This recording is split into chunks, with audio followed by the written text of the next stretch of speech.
I don't think we've ever been able to say directly here, which you can now today, and say that we know that there were CIA staff recruiting people to join a letter that would directly impact a presidential election in the United States of America. So we now know that there was a person in the pre-clearance office at the CIA, and that person was the same person who they sent the letter to get it cleared, which they sent to him same day. That's a little bit questionable. But they also clear CIA agents, former agents, like their books, if they write a memoir. And someone who actually was calling in about their memoir was asked by a CIA staff member in that office on the same day to sign the Hunter Biden laptop letter.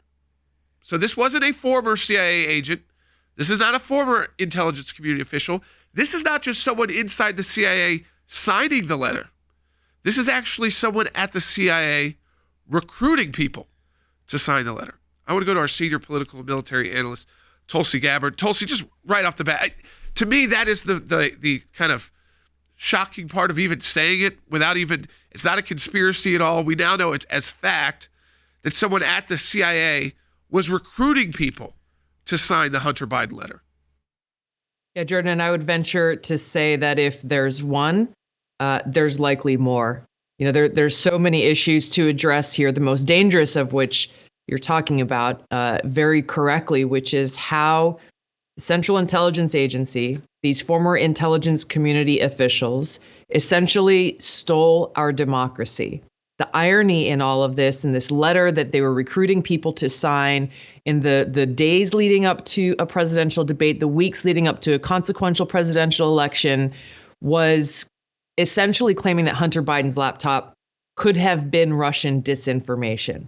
No facts, no evidence, nothing to say this. We see now, you know, this CIA employee read the letter, took a few minutes to read the letter to the guy on the phone saying, hey, do you want to sign this? So there clearly wasn't any research done or, hey, show me the evidence. Why do you guys think this may be? They were trying to help Vice President Joe Biden, give him a good talking point in the debate, claiming that Hunter Biden's laptop could have been Russian disinformation, when in fact, what they were engaging in with this letter was a very clear manufacturing of disinformation to sway the outcome of an American presidential election. Yes, this active CIA employee clearly violated the Hatch Act, which prohibits federal civil service employees from engaging in political activity. That should be one of the many levels of accountability that should take place. But here we are now, we're heading into yet another presidential election next year. And yet these very, very serious issues that we assume happen in banana republics and authoritarian countries and in other parts of the world, we would hope that this would never be an issue here in the United States of America. And yet here we are. And this is an issue that the American people, those who are watching, those who are listening, need to understand the seriousness of as we head into this next election, and to hold our elected leaders accountable to bring about action to make sure that this cannot be allowed to happen again. So you've got this situation. David Carrions, he is a former CIA analyst. He's an author of a number of books. If you go on Amazon and look him up, so he's got a book and he's got to get it pre-cleared through the pre-publication classification review board. That sounds like a process that would take some time. And if you were David Carrions, I bet it did. If you were Morrell and you just sent it in as Mike Morrell did on the same day and basically said, this is good to go, we just need you to rubber stamp it, they rubber stamp it for you. Now, he's a former CIA director, so again, all of those politics going on there.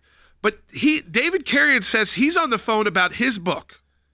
And while he's on the phone with the book, a staff member affiliated with the pre-publication classification review board informed him, and these are the people that are going to green light whether or not his book gets to go out, of the existence. So they say, hey, there's this Hunter Biden laptop letter.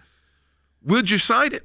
And he ends up signing it. And I mean, I wonder too if like the inference there is because he felt like he had to, since they were the ones deciding if his book was going to come out. But one of the things, Tulsi, we're trying to get to as well, and we're working on the FOIA right now, and it's always a war when you go to a FOIA with the intel community, but it's worth fighting, is how far up the chain. Who else knew at the CIA? Did Gina Haspel know that she had staff at the CIA asking people to sign this letter? You know, Jordan, I have friends who have tried to send have sent their books through that review process. And the common, literally every single person I know who has done that has complained about how long it takes and how arduous that whole process is, even if it comes out the back end saying, yeah, okay, there were no issues here. Nothing needs to be redacted. So the timing of this obviously seems pretty suspect.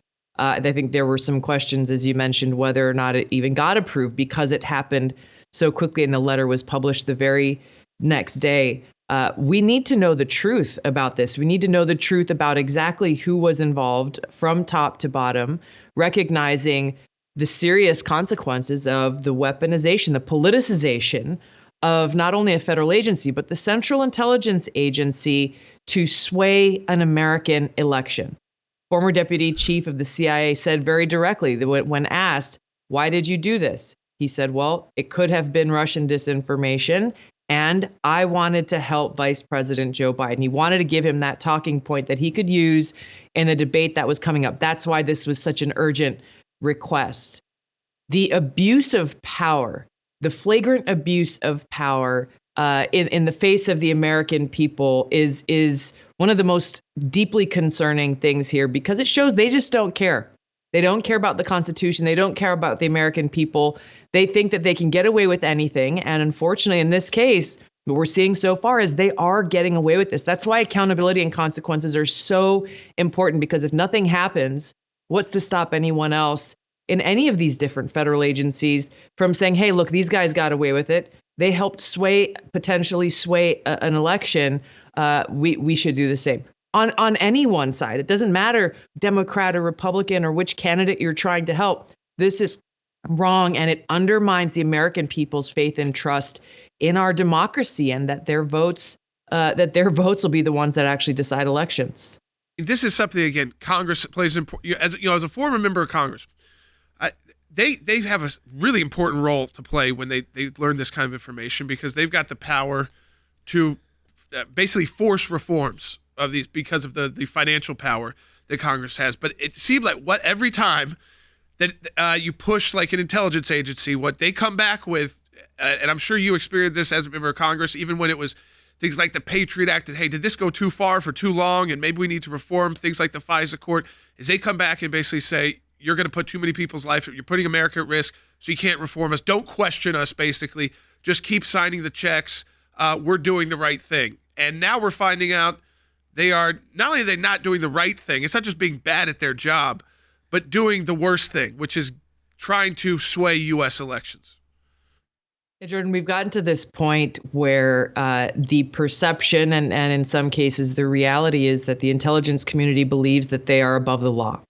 And that in a democracy is a very, very, very dangerous thing. You know, we've heard the Chuck Schumer soundbite that he made when warning Donald Trump against messing with the intelligence community because they will screw you 10 times through Sunday, or whatever it was he said along those lines. But you're right. As a member of Congress, even when we'd ask questions, I'd ask to see information, get more details on a specific foreign policy issue or an issue related to national security. Very often we were given vague answers or no answers at all, limiting Congress's ability to actually hold the intelligence community accountable.